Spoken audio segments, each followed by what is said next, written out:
Hello and welcome. I am Dr. Anil Joshi. Welcomes you to my educational series that is Learn Basics of Radiology with Dr. Anil Joshi. Today's topic is skeletal dysplasia. Essentially, when we think of skeletal dysplasia, we think it's a very complicated topic. But it's a complicated topic which can be made fairly easy with the help of imaging. Even on today, when there is an era of CT, MRI, and PT, there is still a role to diagnose these dysplasias by radiography. These are the conventional radiologist who picks the abnormality first, and then we start going into the other details, and that is called as a skeletal survey. So essentially, most of the workup of skeletal dysplasia is done by the radiologist. It is therefore extremely important to know what are the types of dysplasia and how to diagnose them and what are the radiological features. Now there are two things involved in it. One thing is a clinical and anatomical aspect, and second is the radiological aspect. It's a very huge topic and very really extensive topic. So we have to divide into multiple parts. The first part today we are taking is of theoretical, that is mainly anatomical, and approach towards the skeletal dysplasia. In part 2, individual skeletal dysplasias which are important from routine radiology practice point of view or routine radiological diagnostic point of view. It is not possible to cover all the skeletal dysplasias since they are added every day. There is addition in the list every day. So every day there are more and more cases getting added, more and more types of dysplasias are added, and there are more and more names to it which are really impossible to remember. So here we are trying to make it simple. In part 1, we are going to see the anatomical aspects. In part 2, some of the important skeletal dysplasias we are seeing, and also we are going to have a film reading session on this where we'll be showing you a multiple pathologies put under the categories of skeletal dysplasia, and then we'll see how to go from one X-ray to the total diagnosis. So here we go.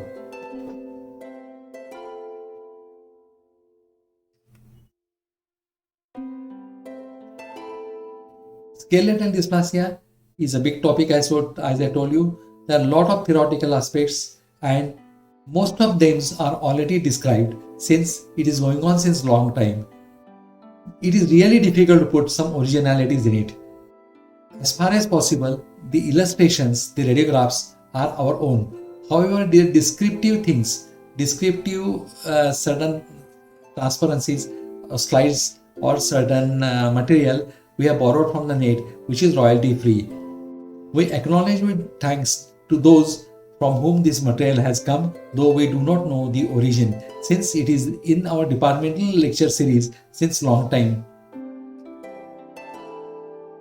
Now, as I told you, the basic approach to conventional radiology by plain radiograph, we are going to divide into two because of the vastness of the topic and because of multiple subdivisions. Now, part 1, which is today's topic, is it. In brief, we are going to see types of skeletal changes, bones involved in the disease process, and there are illustrations as how to approach different diseases of skeletal survey.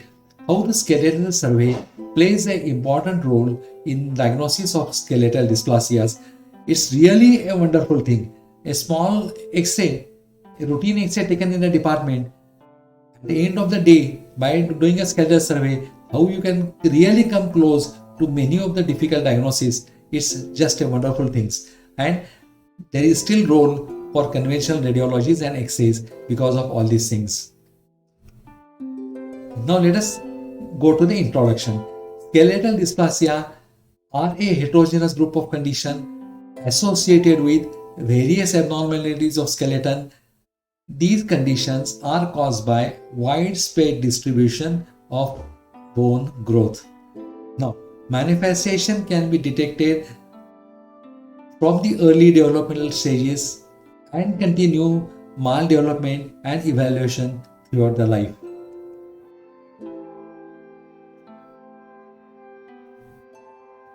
Now we'll go to the skeletal survey. Now here we have shown a skeleton. To take full skeletal survey is essentially a technically difficult, but once we diagnose a certain X-ray on certain single or two films, the essentially important things we need to take out of these to know where the diagnosis fits in. Now, how we approach to it? By multiple radiographic projections. We are going to deal only plain radiography today. That is, the AP and lateral skull is important thing because a lot of diseases have got changes in the skull, which includes atlas and axis. So there are special projections for atlas and axis. Not only skull, AP and lateral will suffice, but often when we take skull lateral, upper cervical spine is seen and lot of abnormalities start from there. Whether there is abnormality in the base of the skull, whether there is abnormality in atlas, dense, or otherwise it starts from them. Chest PA again is an essential factor in many of the diseases.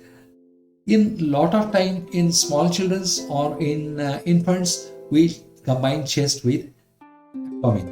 And there is also a call as a skeletogram or infantogram. In single 14:17 film, we can cover entire skeleton of a child. So that is only possible in newborns and up to the 1 or 2 years. Otherwise, we have to go for them separately. Then pelvis AP, another important. Then AP lumbar spine, yes. AP thoracolumbar spine, AP one of the upper limb and AP one of the lower limb and PA of the hand. This makes a full skeleton. Whenever possible, we have to top it with additional findings. Now, if there is chest deformity, AP chest will not suffice. You have to go for a lateral.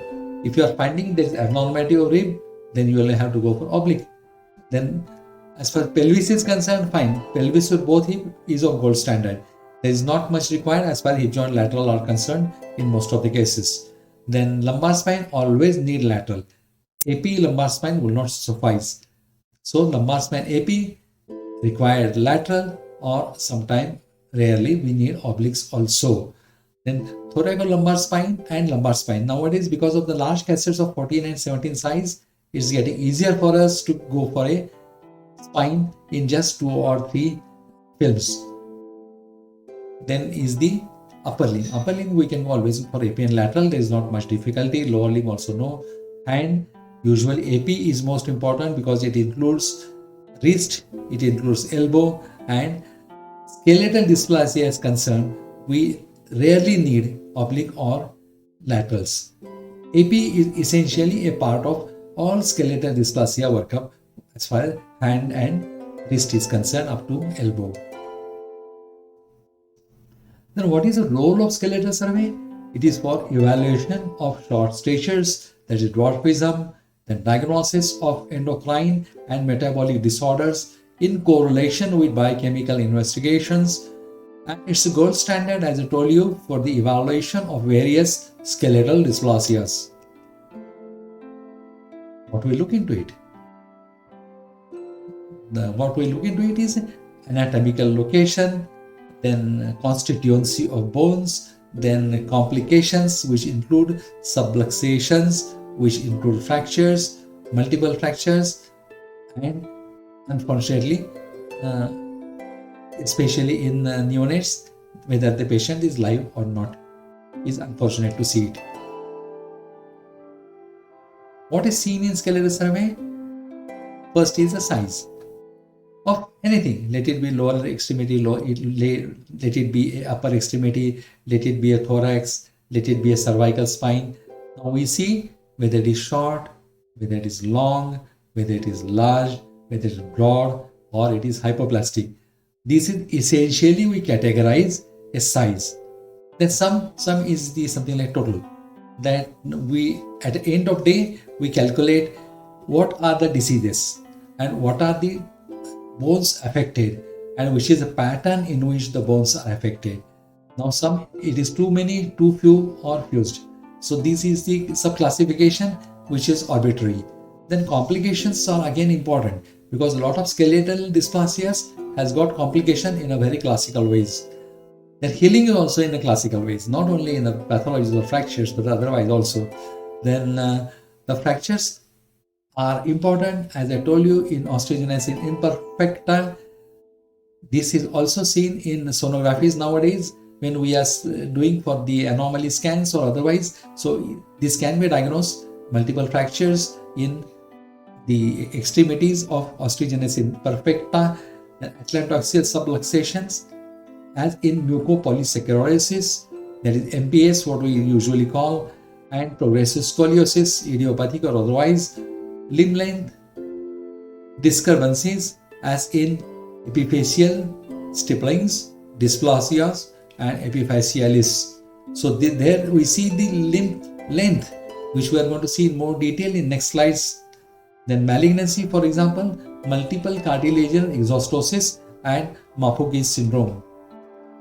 Then arriving at an accurate diagnosis of the conditions required as a multidisciplinary approach combining clinical, pediatric, genetic, biochemical, radiological, and pathological contributions. So it is most important.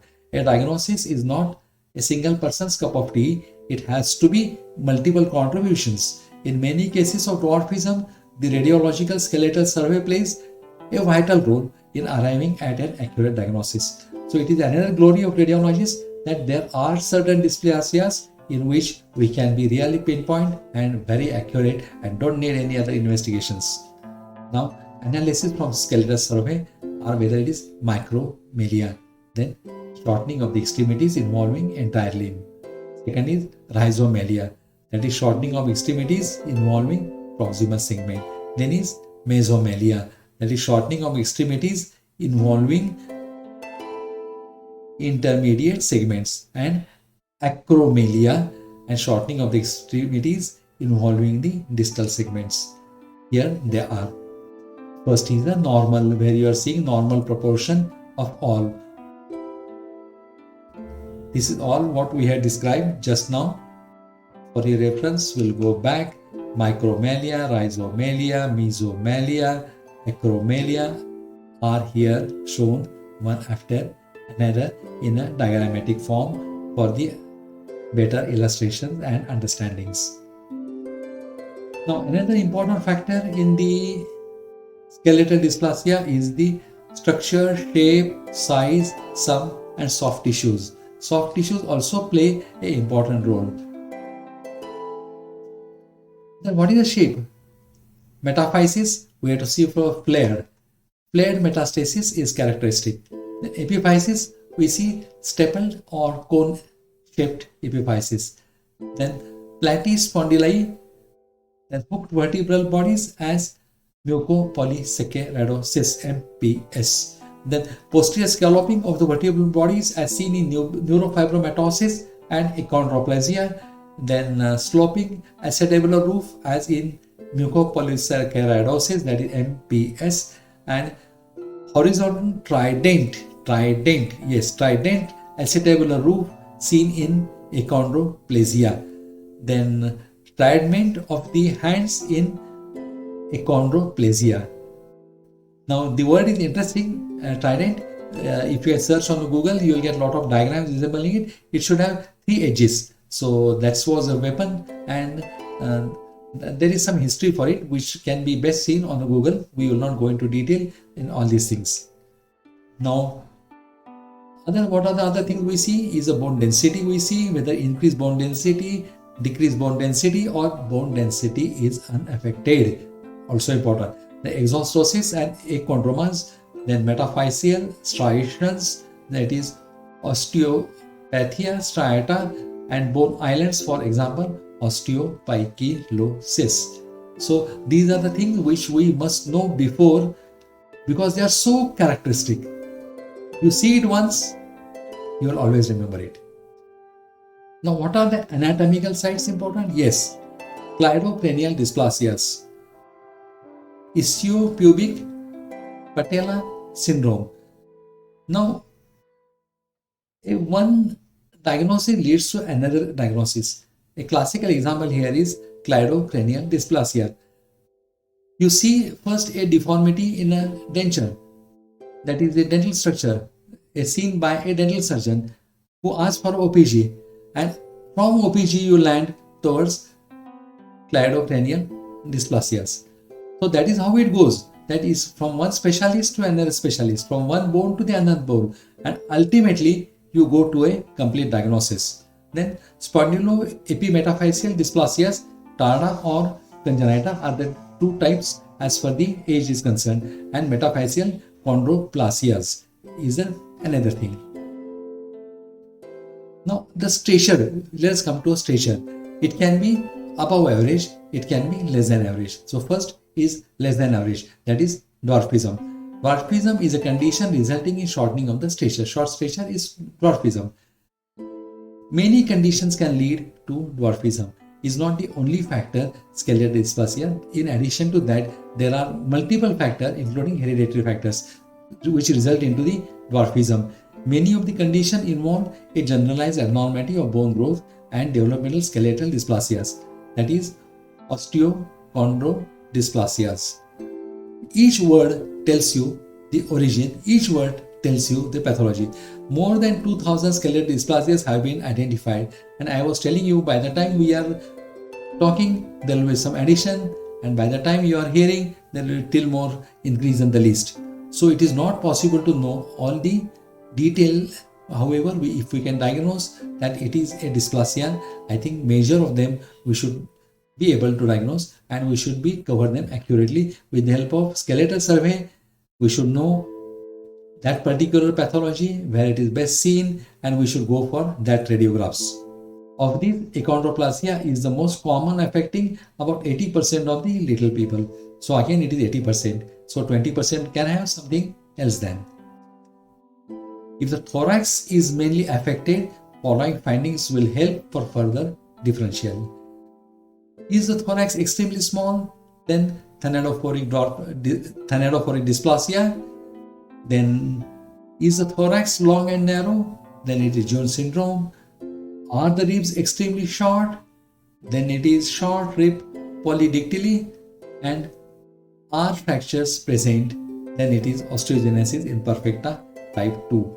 So that's how it is extremely important not only to see overall thorax, but go into the detail which part of thorax is involved, that it is small by size, it is narrow, truncated, then it is very short, or there are multiple fractures.